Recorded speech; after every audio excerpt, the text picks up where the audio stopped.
It had been a brutal month. Ever since Liam lost his job, we were barely holding it together. His new gig at the garage didn't cover the bills, and my late shifts at McDonald's left me running on fumes. But none of that could have prepared me for that night. It had only been a week since I started bringing my 7-year-old daughter Emily to work. Emily didn't mind though. She loved it, especially when he was there. Derek, the guy who played Ronald McDonald. Every time he came in dressed in that ridiculous costume, Emily's eyes would light up. She'd rush over to him, and he'd let her sit on his lap, play games with her, and even give her little Happy Meal toys from the lost and found box. But there was something about Derek that made my skin crawl. It wasn't just the costume, it was him. His crooked teeth and pale blue eyes never seemed to blink enough. None of his smiles ever reached his eyes. I told Emily to stay away from him, but she was hooked. That night was no different. The dinner rush hit hard, and I could barely hear myself think over the noise. Emily, as always, was with Derek, who was entertaining the kids.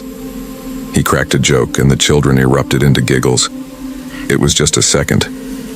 I turned away long enough to hand over a tray, but when I looked back, Emily was gone, and so was Derek. Panic surged through me like ice water. My eyes scanned the room frantically, searching the crowd of customers. Nothing. He went out back, one of my co-workers muttered. My heart slammed against my chest as I shoved open the back door.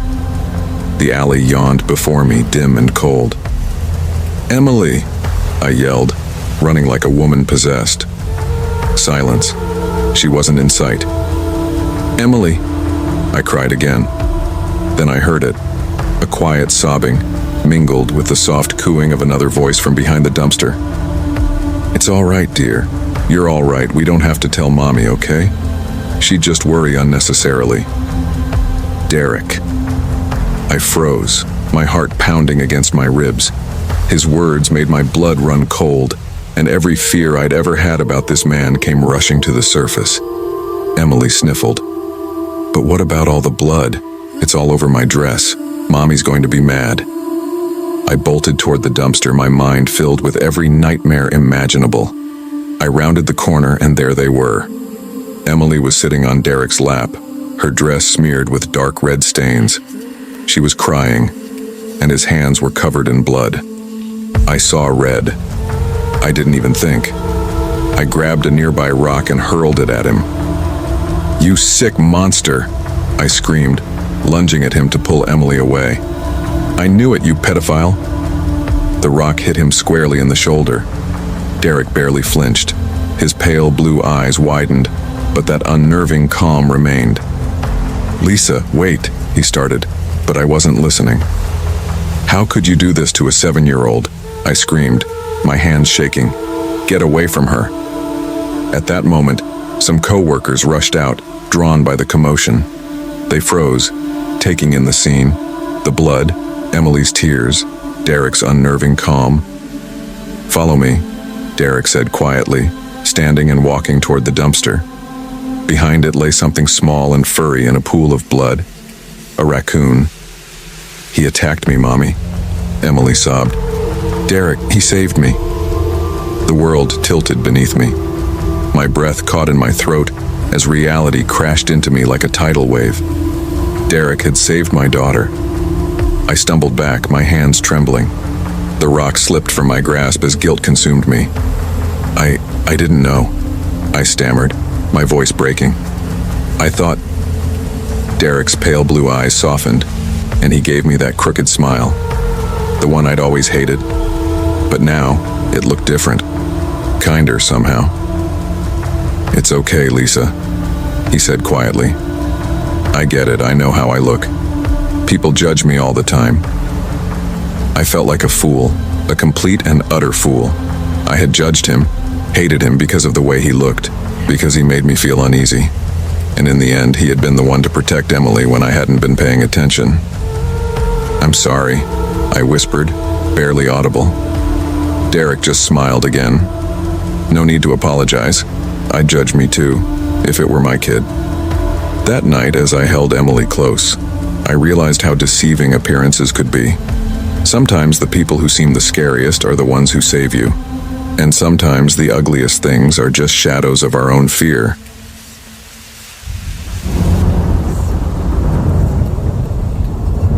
I have had enough of McDonald's, and it all traces back to one childhood incident. I was in middle school when my mom married a man from her workplace. They had dated for a year and suddenly decided to tie the knot. I never knew my dad. My mom single-handedly raised me and my little sister Emily. I wasn't very happy with the idea of having a stepdad in our family. Even though this guy, named Mark, was fun-loving, I always felt weird around him. Even though he beguiled my mom and Emily with his innocent face, I knew there was something evil lurking inside that man. After a small marriage ceremony, Mark officially became a member of our family. Though Emily got along with him easily, I kept my distance. I silently watched his every action, always on the lookout for a red flag. One day I was playing in the backyard when he came up to me. "What's up, Ryan? Can I play with you?" he asked. I didn't reply and just sat quietly. "Look, Ryan, I know you don't see me as your father, but we can be friends. You gotta give me a chance, man." I felt a bit bad for being so hard on him, so I said, "Okay, we can be friends." "Great. How about we go to lunch today? Mom has to go to work, so it'll just be you, me, and Emily. It'll be fun." I saw a smile on my mom's face when she learned I had agreed to go to lunch with Mark. She might have felt relieved, thinking that we were finally getting along. Mark took us to the mall. He bought us toys and took us to the gaming section. Emily and I had fun that afternoon. When it was time for lunch, Mark took us to McDonald's. We ate burgers with lots of fries and then went home.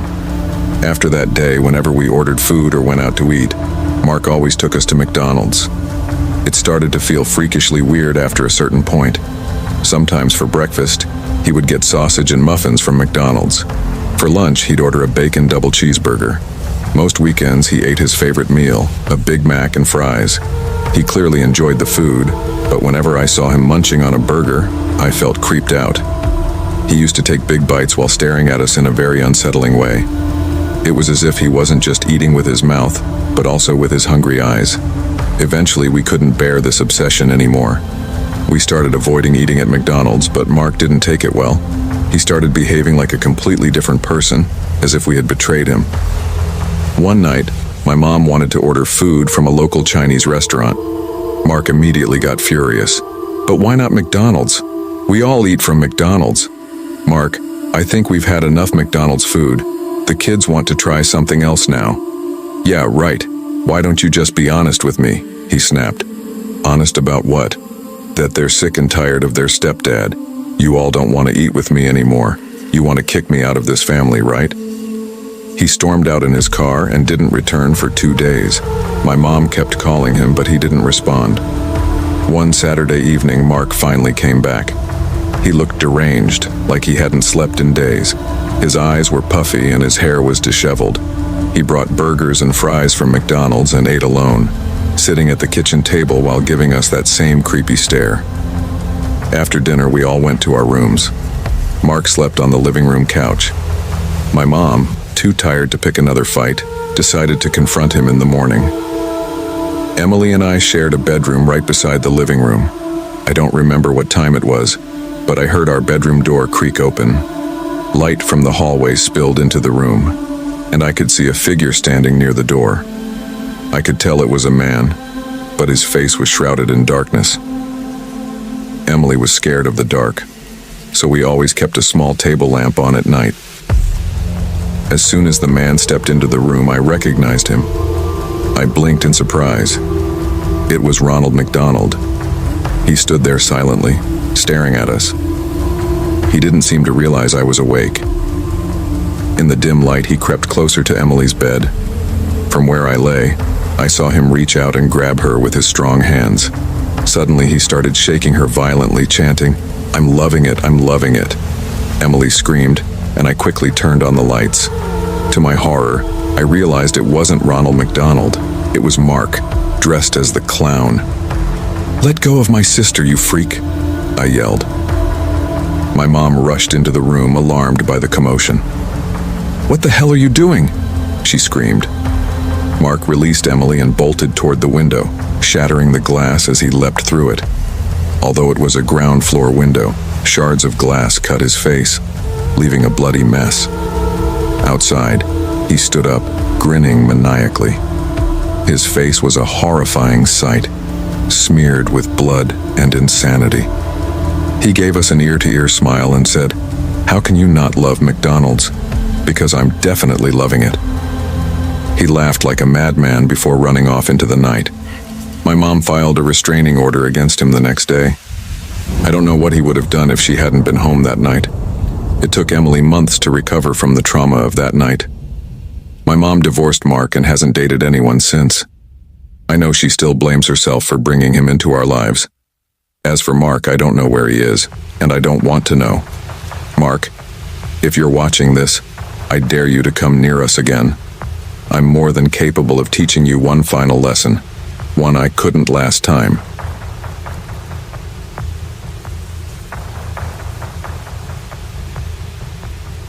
I had always heard the rumors about the old building, how people said it was cursed, haunted by the suicides from years back when it was an office complex.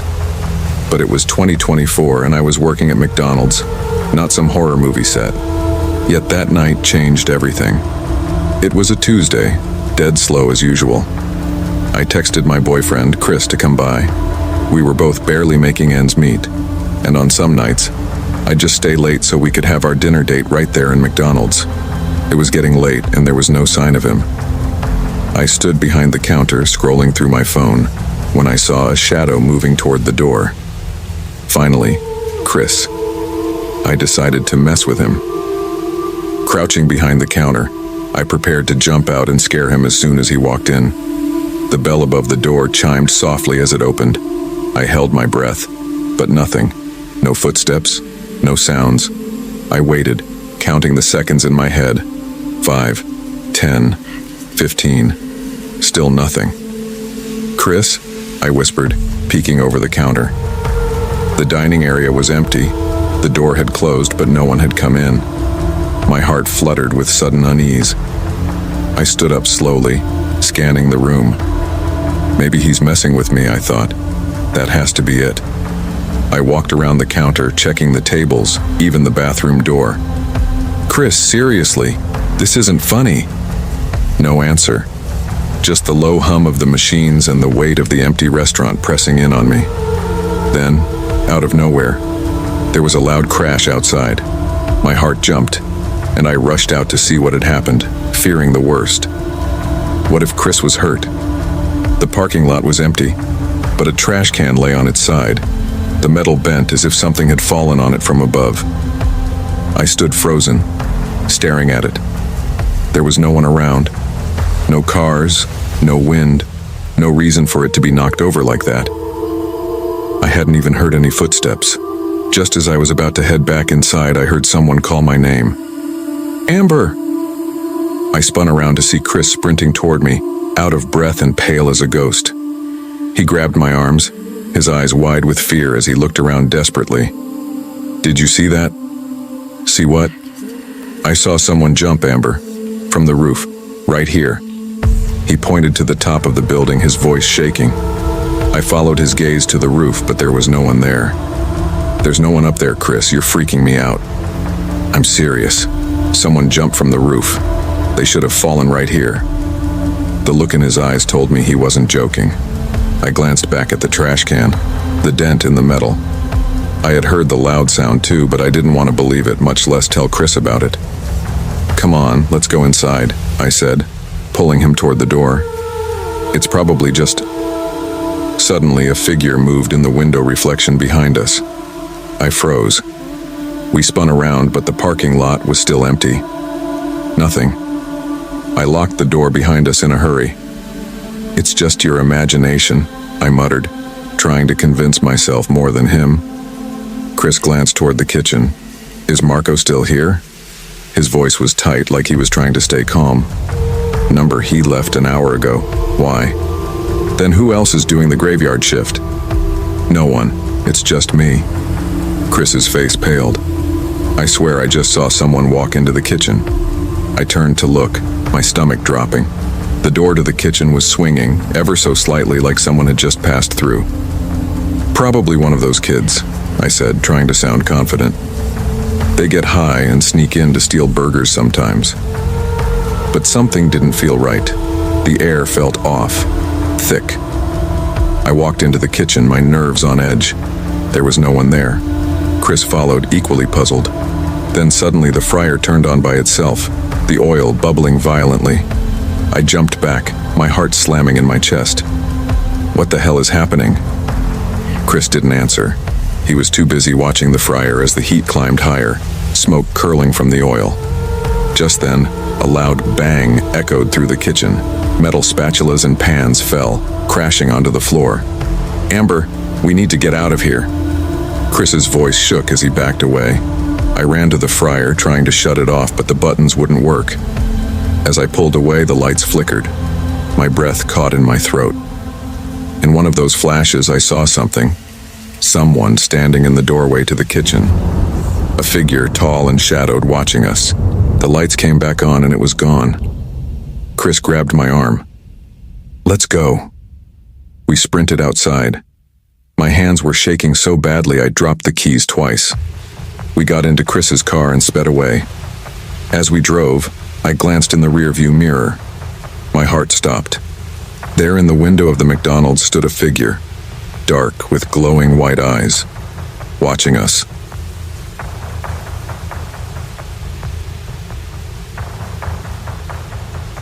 Working the night shift at McDonald's always had an eerie quiet to it. There wasn't much action past midnight, just the occasional car pulling into the drive-thru and the low hum of the highway a mile away. The McDonald's was at the edge of a small town, surrounded by a thick forest. It always felt like we didn't belong there, as if the forest wanted to swallow us whole. I was the closer that night, cleaning tables while Luis handled the kitchen. Since it was a boring job, I had my earphones on, blasting some Linkin Park bangers while I worked. But soon I heard a disturbance outside. I pulled out my earphones when I noticed it. A faint sound, like soft shuffling, just outside the window. It was subtle, but persistent, as though someone or something was moving around out there. I turned toward the big window that faced the woods, but all I could see was the reflection of the empty dining area and myself. Curious, I decided to step outside. The night air bit at my skin as I stared into the thick trees. The forest was still, eerily so. Not even a breeze rustled through the branches. No animals, no wind, just dead silence. I turned to go back inside when I saw it. Perched on one of the branches of the old oak tree was a dark figure. My breath hitched. It was hunched over, completely still, watching me from its spot high in the tree.